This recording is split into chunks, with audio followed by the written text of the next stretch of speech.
y a une trace d'ours très très fraîche. Une crotte qui fume encore. Qui est encore un peu chaude. Salut tout le monde. Je pensais que je ferais une petite vidéo sur les trésors du printemps. Le printemps est en plein swing ici.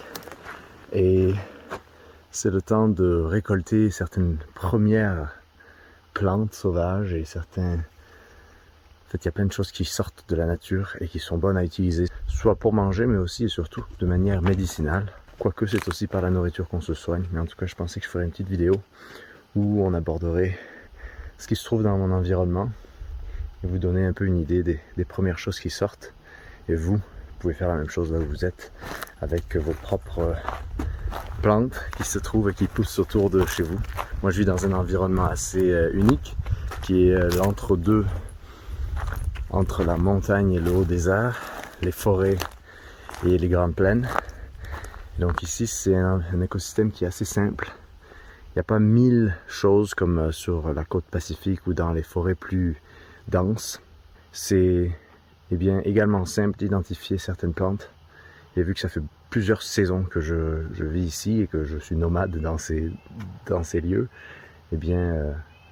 je me suis habitué, mon œil s'est habitué, donc je pensais que je vous montrerais quelques plantes et qu'est-ce que je fais avec. La petite perdrix.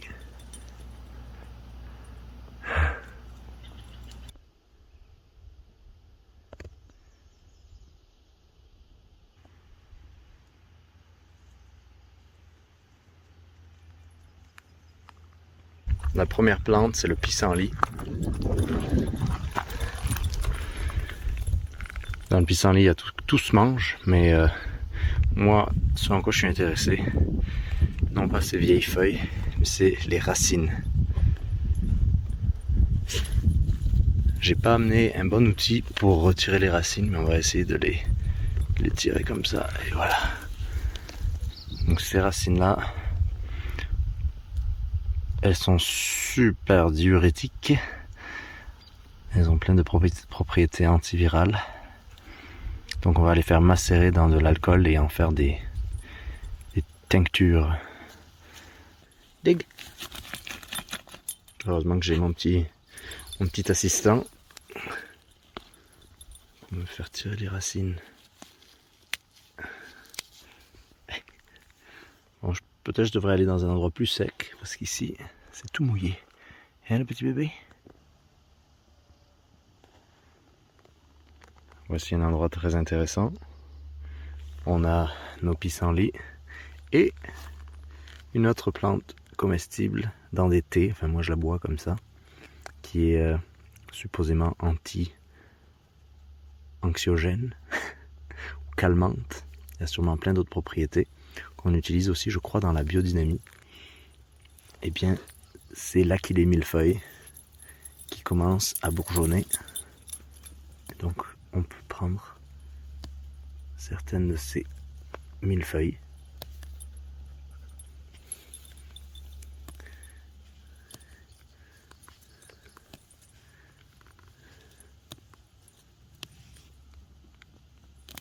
Voilà, et ensuite on va faire infuser ça pour se faire un petit thé ce soir sûrement, avant de dormir.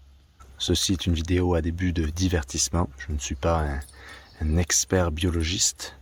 C'est juste des plantes que je connais et avec lesquelles j'ai déjà travaillé. Mais dépendamment des endroits où vous êtes, faites vos propres recherches. Sachez ce qui est comestible, ce qui ne l'est pas. Je ne devrais pas avoir à dire ça, mais on est sur internet et malheureusement il faut parfois faire des petits avertissements comme celui-là. Sachez aussi que les fleurs de pissenlit, come here, viens petit Lily, elles sont aussi comestibles. Mais tu veux pas la manger? Tiens. Ouais.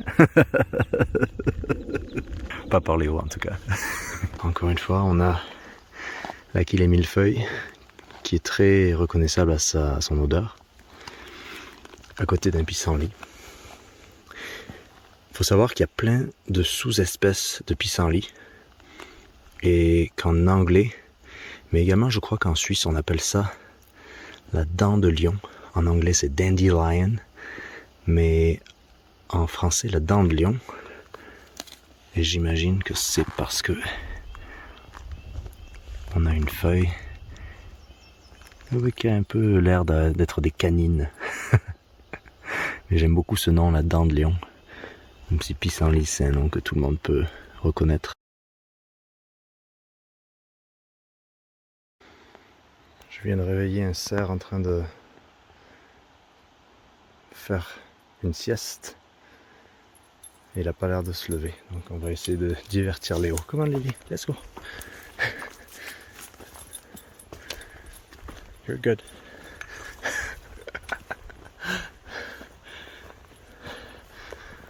J'espère ce chevreuil-là, il sait que quand viendra l'automne, va falloir se cacher un peu mieux. Mais c'est ça, la magnifique vie sauvage du printemps qui se réveille. Ça donne beaucoup d'énergie, même quand on n'en a pas beaucoup.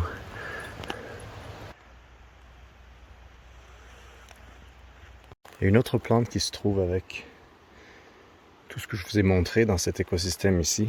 C'est cette plante composée que vous ne trouvez nulle part ailleurs que dans l'ouest de l'Amérique du Nord. Ça s'appelle le Arrowhead Balsam Root. On appelle ça aussi le tournesol de l'Okanagan. Et en fait, cette plante-là, on peut faire des pansements avec les feuilles, mais elle a des propriétés extrêmement thérapeutiques pour la grippe, les rhumes, les infections pulmonaires, respiratoires. Et encore une fois, tout comme le pissenlit, c'est avec les racines qu'on va travailler. Le seul truc, c'est que ces plantes-là ont des racines très très très profondes. Et vous voyez, on est déjà sur la fin de la saison. J'ai trouvé ma petite pelle portable. Et on va récolter une plante. Vous voyez, il y a plein de plantes, hein. Il y en a des millions. Et en fait, pour faire des tinctures, ça prend vraiment pas beaucoup de racines. Et ça va durer des années, en fait, ces tinctures-là. Donc, il faut juste qu'on décide quelle plante on va sacrifier. Je pense que c'est celle-là. Celle-là, elle a l'air d'être prête.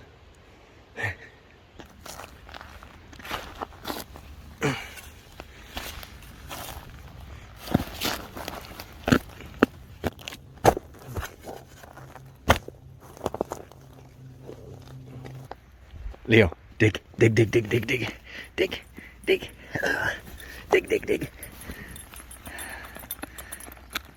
C'est bien. On prend le relais. Merci. Maintenant, je pense. Ah, cette plante-là, elle se laisse pas facilement prendre. Hein. Et voilà. C'est une racine qui va extrêmement profond, qui sent extrêmement bon. Oh my god, elle sent déjà super bon. On dirait un petit monsieur, un petit tiki. Monsieur Léo, il se repose. On va reboucher ce trou et puis voilà donc, très belle petite racine qu'on va faire macérer elle aussi et on aura une bonne petite tincture. S'il y en avait besoin, ces feuilles sont parfaites pour faire des pansements. Mais pour l'instant, on n'a pas besoin. Et nous, on retourne à notre base. Vous voyez, il y a quelques habitations autour de chez moi. Et moi, la caravane, elle se trouve dans cette petite forêt-là.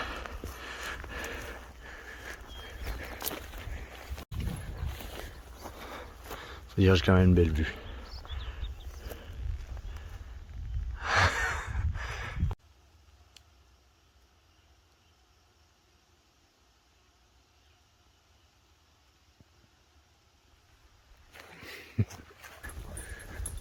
J'ai ma place de parking attitré. Et ici on a plein de vie sauvage avec nous qui nous réveillent le matin, les oiseaux, les vaches, les chevreuils. Donc on est debout de bonne heure.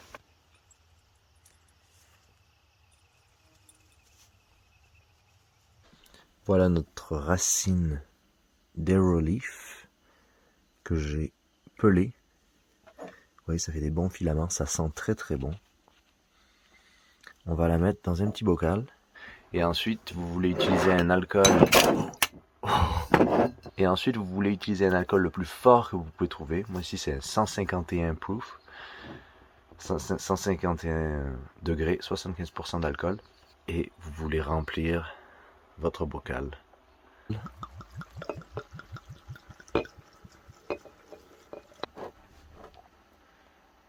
Tout ce qu'il vous reste à faire, oui, c'est très facile. C'est mettre ce bocal dans un endroit sombre et attendre entre 2 et 5 mois pour que votre tincture soit prête. Et ensuite, vous allez l'embouteiller dans ces petites bouteilles très pratiques. Moi, je réutilise toutes les choses que j'ai. Et vous êtes prêts à partager ça avec ceux qui veulent et aussi l'utiliser pour vos propres bénéfices. Quand vous vous sentez un peu malade ou quand... enfin, toutes les propriétés de ces plantes-là, elles sont nombreuses. Donc voilà comment faire macérer et comment faire des tinctures. Donc l'Achillée millefeuille, elle se boit en thé. Prenez juste une petite lampée de ça.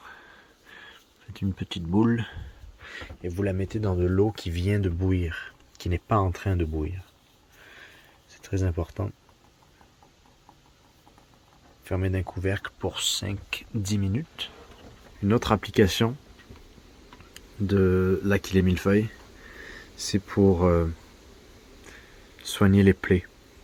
Alors si vous avez une plaie, par exemple là j'ai fait un peu de charpenterie aujourd'hui, j'avais des petites plaies, il suffit de juste frotter sa plaie et ça a beaucoup de propriétés antiseptiques. Je vais vous montrer deux autres petites plantes, vu que j'étais dehors. La catère, qui est une plante médicinale aussi pour calmer l'anxiété et beaucoup d'autres choses.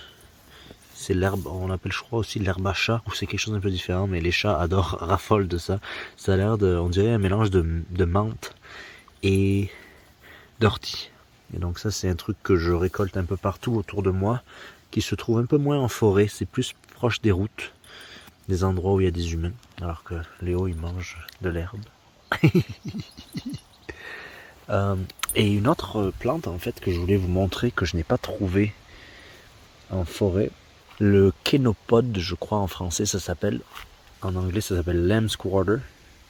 C'est une plante très cool parce que moi j'ai toujours eu, je sais vous allez rire, j'ai toujours eu des problèmes à faire pousser des épinards dans les jardins potagers que j'ai. Et le Chenopode, c'est un peu l'équivalent de l'épinard sauvage. Et ça aussi ça se trouve beaucoup, parfois il est plus haut aussi, ça se trouve un peu partout. Dans les endroits où il y a des humains. On va voir notre petit thé, où il en est.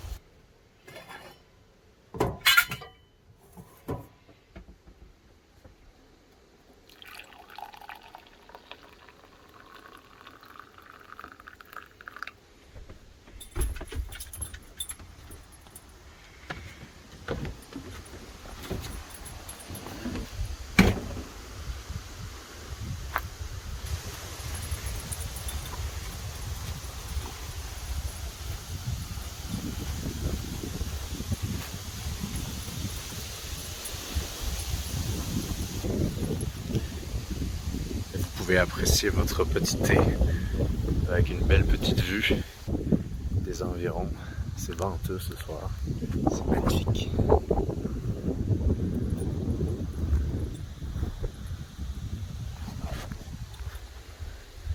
Santé.